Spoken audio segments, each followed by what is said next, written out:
नमस्कार दोस्तों, आप सबका स्वागत है हमारे चैनल एस्ट्रोवर्ड में। अगर आपने हमारे चैनल को अब तक सब्सक्राइब नहीं किया है तो अभी सब्सक्राइब करें।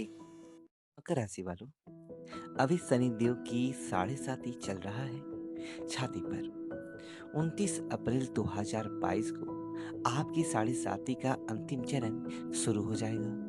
हालांकि शनिदेव अभी वर्तमान में आपके लग्न में बैठे हैं और 29 अप्रैल को कुंभ राशि में जाएंगे। 12 जुलाई को एक बार फिर से आपके लग्न में आएंगे, यानी यहाँ पर शनिदेव 2022 में 29 अप्रैल को राशि तो बदलेंगे, मकर से कुंभ में जाएंगे, लेकिन 12 जुलाई को वक्री होकर उल्टी चाल चलते हुए एक बार फिर से आपके लग्न में आ जाएंगे। तो ऐसे में आपके ऊपर 2022 में पूरी साल कितना प्रभाव पड़ने वाला है, सकारात्मक और कितना नकारात्मक, क्या मिलेगा आपको 7.5 का फल।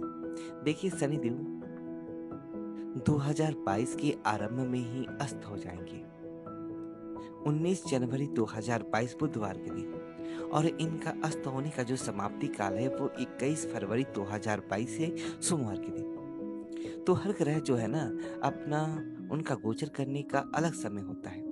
ठीक इसी प्रकार जब शनि ग्रह का गोचर होता है तो एक ऐसी अवस्था होती है जब वह सूर्य के समीप आ जाते हैं और कुछ विशेष संख्यात्मक दूरी पर शनि पूर्ण रूप से सूर्य के अधिकार क्षेत्र में होते हैं और इसीलिए सूर्य के प्रकाश में व्यस्त हो जाते हैं। तो शनि ग्रह का अस्त का फल देखिए, वैदिक ज्योतिष में शनिदेव सबसे मंद गति से चलने वाले ग्रह और एक राशि से लगभग 2.5 साल तक रहते हैं। इसीलिए शनिदेव का अस्त होना बहुत ही महत्वपूर्ण माना जाता है, क्योंकि शनि ग्रह शीत हवाओं के कारण है। और जब जब शनि ग्रह अस्त होते हैं तब प्रकृति में भी बड़ा बदलाव आता है। अब शनि एक नया प्रिय ग्रह है, कर्म प्रधान ग्रह है, इसलिए विशेष रूप से जो लोग जॉब करते हैं उनके लिए यहाँ पर बहुत आवश्यक है कि आपके लिए शनि बेहतर फल दे।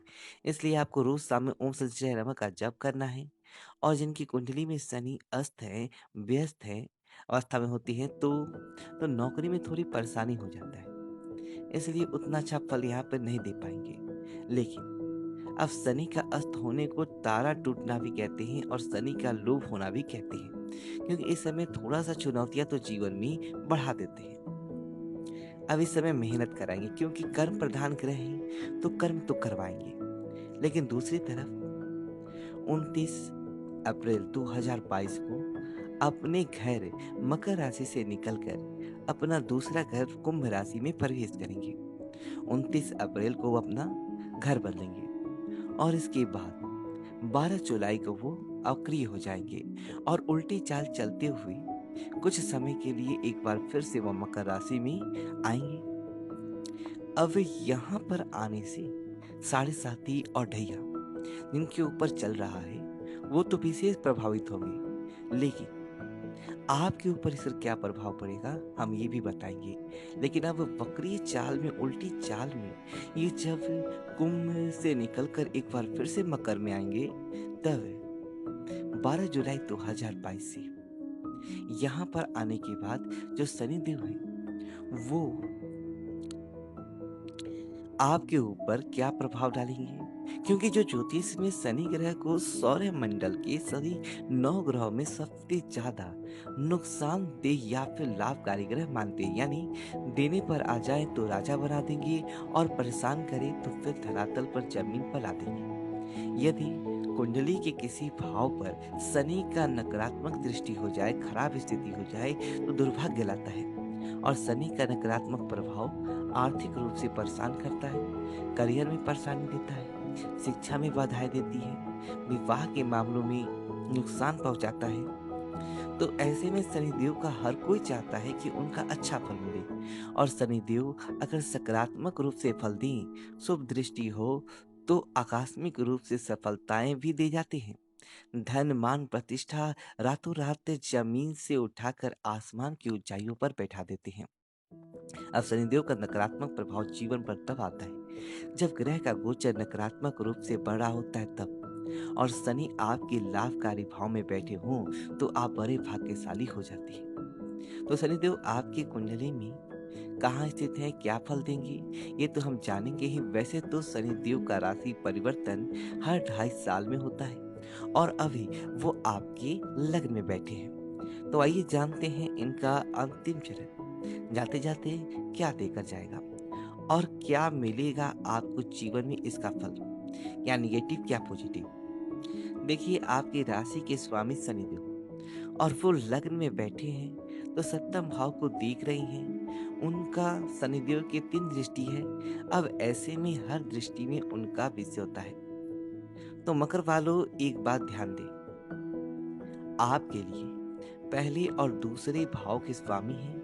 यानी कि आपका लग्न जो होता है आपका व्यक्तित्व है, जो दूसरा भाव है आपका घर परिवार है, धन है, वाणी है। तो वर्ष की शुरुआत में शनिदेव आपके लग्न में रहेंगे और 29 अप्रैल के से आपके 12 जुलाई तक आपके धन भाव में रहेंगे। इसके बाद फिर से पूरे साल वक्री होकर आपके लग्न में ही आ जाएंगे। तो धन की अगर हम बात करें तो इस समय बहुत अच्छा नहीं दिखता।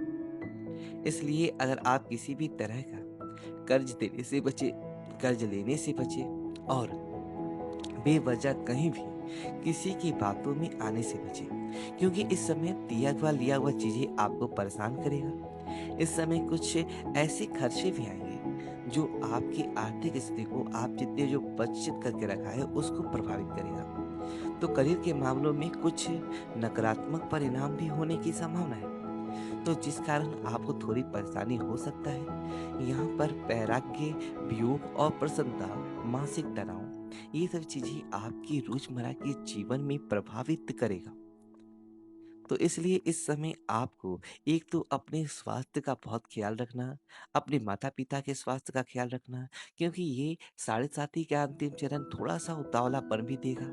क्योंकि उतरते हुए 7.5 अक्सर व्यक्ति को आसमां की ऊंचाइयां तो देता है, लेकिन उतावलापन में कहीं आप गलत निर्णय ना ले लें, तो इनसे आपको बचना चाहिए। थोड़ी बहुत परेशानियां है जीवन में और थोड़ी बहुत अप्रसन्नता या मानसिक तनाव आपके परेशान कर सकता है।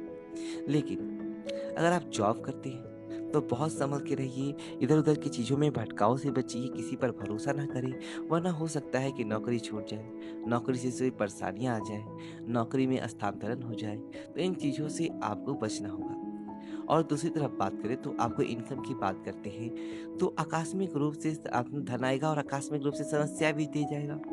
इसलिए मेहनत तो करें, लेकिन तमाम नियमों का पालन जरूर कीजिए। लापरवाह होने से बचिए। किसी पर भी भरोसा करने से पहले 2 बार सोच लें, क्योंकि धोखा होने के योग भी यहाँ पर बनेंगे। अब शनि का गोचर 2022 में खास तौर पर विद्यार्थी है उनके लिए भी मेहनत करवाएगा और यहाँ पर मन भटक रहा है, एकाग्रता की कमी हो रहा है। इसलिए आपको अपने मन पर का काबू रखना है, क्योंकि आप जितनी मेहनत कर रहे हैं ना उससे थोड़ा कम परिणाम मिलेगा। इसलिए आप बुरी संगति को त्यागें, बुरी आदतों से दूरी बनाएं।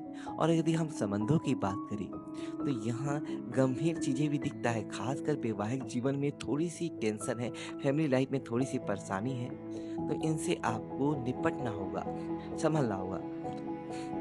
अब जैसे कि आप एक समाज में आपका मान सम्मान पढ़ पाने के समय बहुत अच्छा नहीं है, इसलिए वाणी पर भी कंट्रोल रखें।